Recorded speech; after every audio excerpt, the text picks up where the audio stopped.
Today we'll be spending time with Billy Guthrie, our production manager for Kegel Bowling Technologies, the chemical division of Kegel.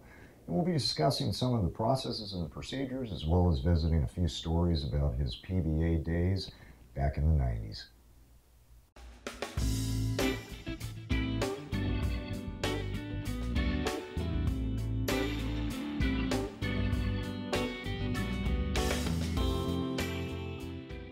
Ladies and gentlemen, welcome to the Kegel Show. My name is Don Agent. I'll be your host for today's episode. And with me to my left is Bill Guthrie, very unique individual and part of our Kegel family. Thanks for coming out, Bill. Thanks for having me. Bill, you're the production manager for our Kegel Bowling Technologies division. You've been with the company for how long? 18 years. 18 years. Actually, when you and I met, though, you were out competing on PBA Tour. Correct. With a very dear friend of yours, Norm Titus, who later on I also became friends with. And shout out to Norm, Carly, and the kids. Hope y'all are all doing well. What was tour like back then, for you? Because obviously it was a different format now than it was back when you were bowling when I was out there. Well, to start back, Norm, funny story. I was, probably my third week out. We're bowling Brentwood, California, and I hadn't really met any of the guys on the other squad yet. My first 2 weeks were a blur. Sure. Made the finals and just missed in Arizona. So I came out a little early, watched the other squad bowl, kind of see how they're playing the lanes, and want to get my equipment correct. So went to the paddock, grabbed my stuff out, and started working on some balls. I was the only person in there at the time, and I heard a ruckus coming into the paddock. And at that time, we had blocks and plywood sitting on top of the blocks because the paddock was so small, we had our bowling balls stacked up. And I hear this crash, center blocks flying and everything, and I kind of stood up from the corner, and there's Norm. I haven't met him yet. And he looked at me and said, "You don't see an effing thing." And I was like, oh my God. So this guy's great. So I had to go out and watch the rest of his block, and absolute character. We hung out for the rest of the week and just went on from there. And he worked for us for a while. He did. We were doing lane installations, and we had the Kegel Ledge out there. How did you eventually make your way to Kegel? I was rooming with Norm. I started rooming with Norm probably 3 weeks after I met him. My guys went home, and I forget who he was rooming with at the time, maybe Shaver.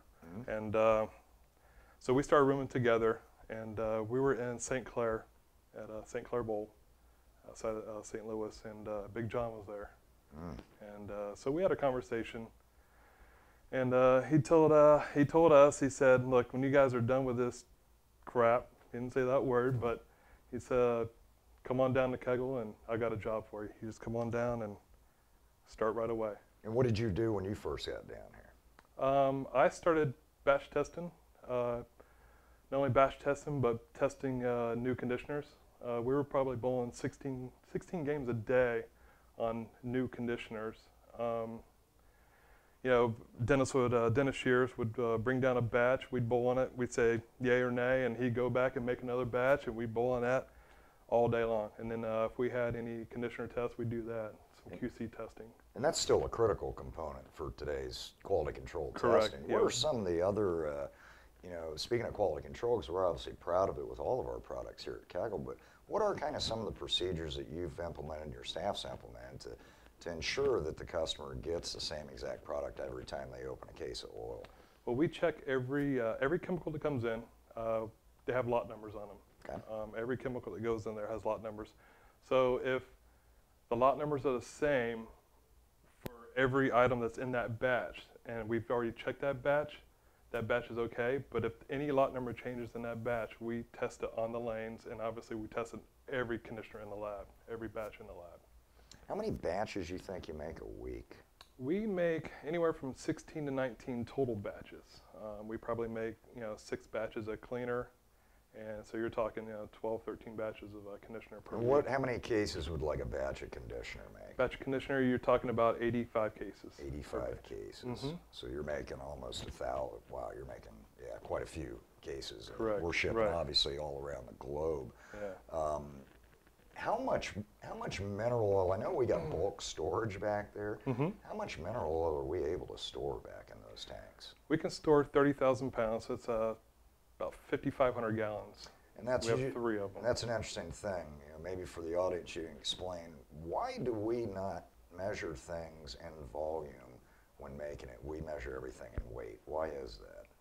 Because the density can change. Density changes between the mineral oils and really everything else. That's why all of our conditioners are different. So different densities and viscosities and stuff like that. So essentially, by doing it by weight, if there's fluctuation, you're able to keep that even tighter as far as quality control level is concerned. Correct.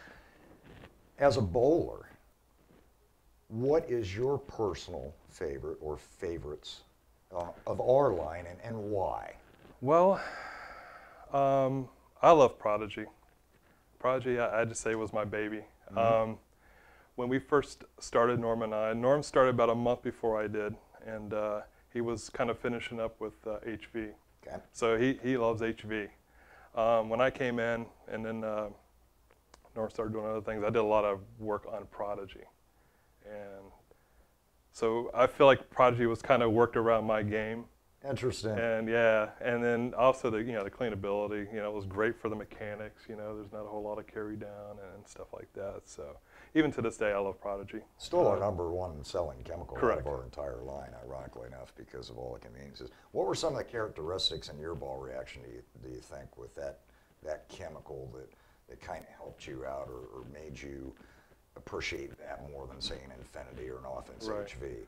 I feel like for me, like Prodigy lets me be a breakpoint bowler. And say like 97, 98, that's when I was on tour for a year and a half, you had to do a lot of breakpoint bowling. So I really got better at breakpoint bowling than, like league, you're kind of using the shim, Right. or the dry to right, where, out there to make the pocket a little wider, you had to use angles. And so that's what I felt like it did for me. Fantastic. Well, Billy, I can't thank you enough for coming out, brother. Yeah, And no problem, man. you have a wonderful day, my friend. Go got down it. and batch some more chemicals for all of our Will do. customers and keep us Absolutely. afloat. Ladies and gentlemen, that's a wrap for the day. Keep those wrenches turning. Have a wonderful day.